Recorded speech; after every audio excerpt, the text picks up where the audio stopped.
Welcome back to Saturday Social, where we are joined by Ollie, Buvey and Robbie. OK, Joe, we are going to talk about England because Thomas Tuchel announced his World Cup squad yesterday, and quite frankly, it got absolutely everyone talking because there were some big omissions which we're going to come to shortly. So first, let's start by looking at the players that were selected. So this is the squad that he's picked. In goal, you've got Pickford, Henderson and Trafford. Defenders, Reece James, Kwanzaa, Stones, Gahey, Byrne, O'Reilly, Spence and Livramento. Midfielders consist of Rice, Anderson, Mainu, Henderson, Rodgers, Bellingham and Eze. And then forwards, first time he's picked 3 strikers in Harry Kane, Ivan Toney and Ollie Watkins. And we've got Bukayo Saka, Rashford, Gordon and Noni Madueke make up the squad. So they're the players that are in. But obviously, as many of you will be aware, there's some big omissions. No Trent Alexander-Arnold, no Cole Palmer, no Phil Foden, no Harry Maguire, no Lewis Hall, no Adam Wharton, no Gibbs White, no Jared Bowen, no Luke Shaw, etc. So, lads, initial thoughts on that squad, Buvey? I think it's regressive. I think it's set England back 10, 15 years. I think 15 years? I think it's archaic. I think it's archaic. I think there needs to be a national inquiry why Adam Wharton, even Harry Maguire, isn't in this group of players. I think it's regressive, to say the least. Ollie?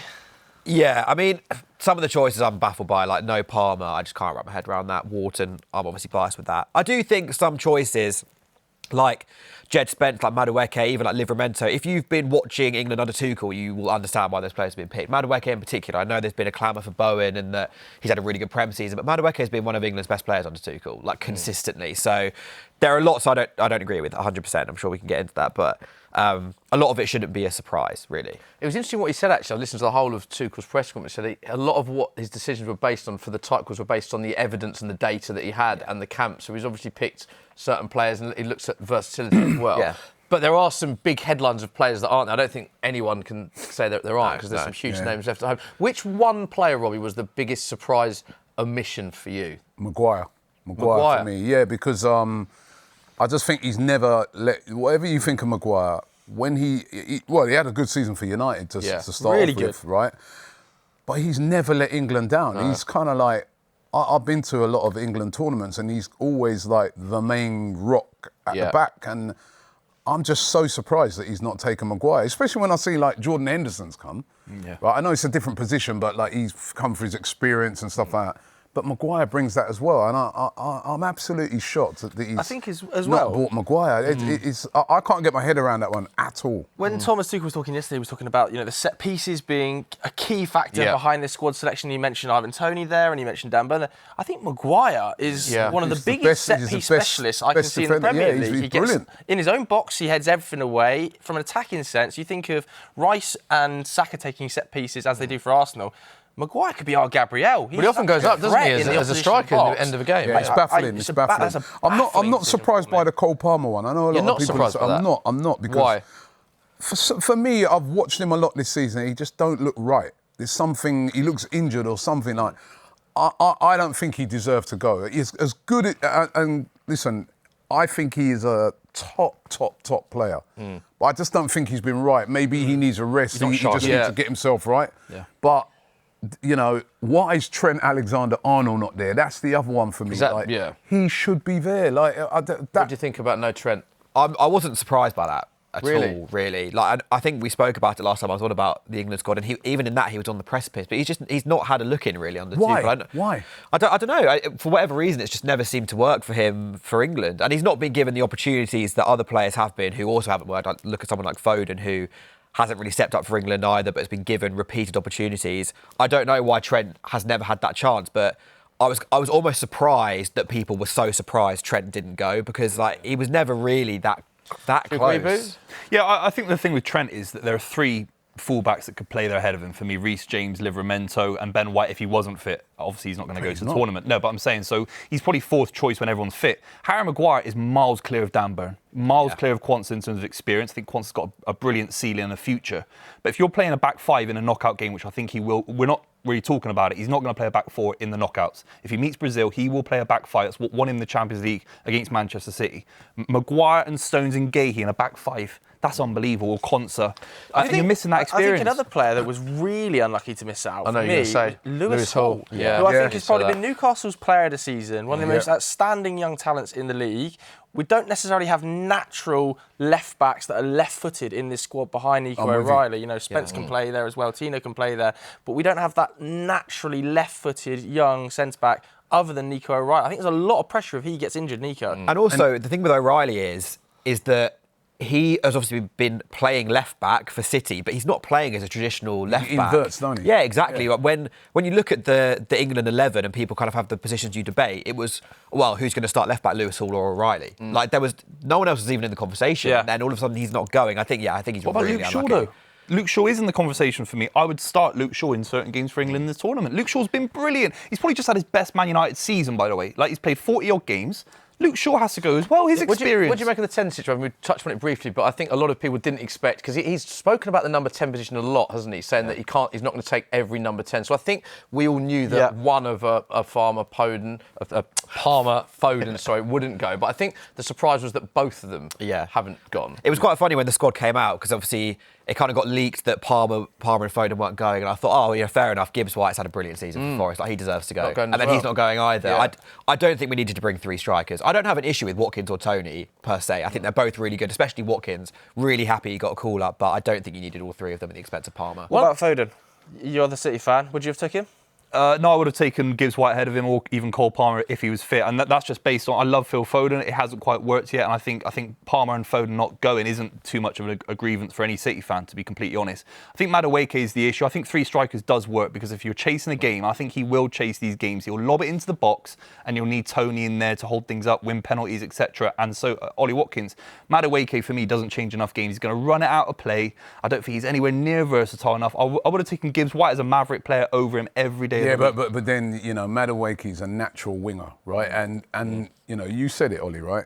When he's played for England, he's been brilliant for England. He has. When Saka was out, right, he came in. I'm talking for England, and he was brilliant for England. You know what I mean? And I think his pace, because I think, I've been over in the States a lot of times in the summer. It's so hot out there. There's going to be a lot of rotation. I agree with that. The conditions are going to be... You need possession more than pace. He's going to run it out. I like Madueke. He's had a brilliant season for Arsenal. But someone like Morgan Gibbs-White can control the game. Even Adam Wharton, I would take Wharton over Madueke. You don't. But when you got like tiring... You need possession over pace, Rob. But when you got tiring physicality over technical quality, that's the concern. It's a regressive squad, because he's gone for physicality, big lumps, playing a back 5 over technical quality. But I'm saying that when you get a tiring Spain would take Adam Wharton and Gibbs White, or even Alex Scott. They wouldn't take Madueke and Toney. You're talking about midfielders there, but I'm saying... I'll take an extra midfielder. When you've got like tiring teams, right? A player like Madueke can be very effective. Coming on, running at defences, because the heat is going to be a major factor. The heat and humidity in the States, right? The place is very, very hot in the summer. And I think there's going to be a lot of rotation. And I hear that as well, actually. I actually think that's a big factor in his squad selection, because he picked 3 strikers, which created headlines. And I'm looking at that thinking, I think we are going to see an England team rotated more than we've ever seen before. Awesome. One, because of the heat, but also because of the extra games, the amount of games. And I think if we're 3-4-0 up against Panama, which a lot of England fans would hope we would be, that's when we need to protect the likes of Rice and Kane, who are so integral to that England team, that you might see other players get games. And I think that might have been in his thinking with the aspect of playing shout potentially strikers that we didn't see on there. I personally thought James Garner was really unlucky to miss out. We had in the last camp Thomas Tuchel calling him his mini Valverde. I thought when I heard those sort of statements that he stands an amazing chance of being on the plane, and for him to miss out, for Wharton to miss out, Scott to miss out, I was expecting at least one of those guys to be in the 26. I think the thing, because obviously they would have taken the spot of Jordan Henderson, you'd assume, and Henderson is going as that kind of the cheerleader. Is that the right decision? I don't really know, to be honest. He must offer a lot off the pitch, and we don't see that. But could have bought a coach. The thing that I don't get... I'll go give him motivation. Nobody's listening to you, Buvey. Nobody would listen to you on that coach. Let's get Tony Robbins. I promise you. Tony Robbins. You'd be laughed out the room. No, but listen, you just said it's regressed 10 years. I'm not sure that's the main not the progressive route. But Jordan Henderson had a brilliant career. But you can't talk to Jude Bellingham, who's got a better England career than him. He's won a Champions League with Real Madrid. What world are we living on? Jordan Henderson, let's not forget, has won Champions Leagues himself, league titles himself. He's an experienced pro. He wasn't good enough against Croatia, was he? Was he good enough? Was he good enough in the World Cup in Russia? He wasn't. He got completely outplayed in the World Cup semi-finals. But then the thing is, why not bring Maguire, who is, possibly as good a leader. Yeah. They spoke about how they missed him at Euro 2024, but also could very conceivably start for England. Henderson's not going to do that, so. Okay, that leads us on quite nicely to your 11 to start for England to win the World Cup. So this is going to be building it out from position by position. The boys are going to comment throughout. I think this is probably more settled than we were expecting when we first put this item together. We all picked a very similar team, but let's go through it. I mean, no shock. Doesn't need to be built on Pickford. Yeah, 100% starts in goal. Yeah, nailed on. I think we can move on because that's Reece James. Now, I think a lot of people will agree with you that Reece James obviously starts. Is there a concern with his fitness and staying injury-free? Yeah, definitely. That's always been the concern with him. And to be fair to him, we put together quite a big run of games this season.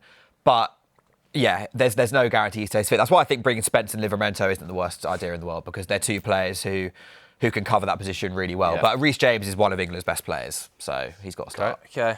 Before you reveal the centre-backs, who would you start at centre-back, your pairing? If he's fit, Stones is ahead of Konsa for me and Gahey, of course. So you go Stones and Gahey, you go...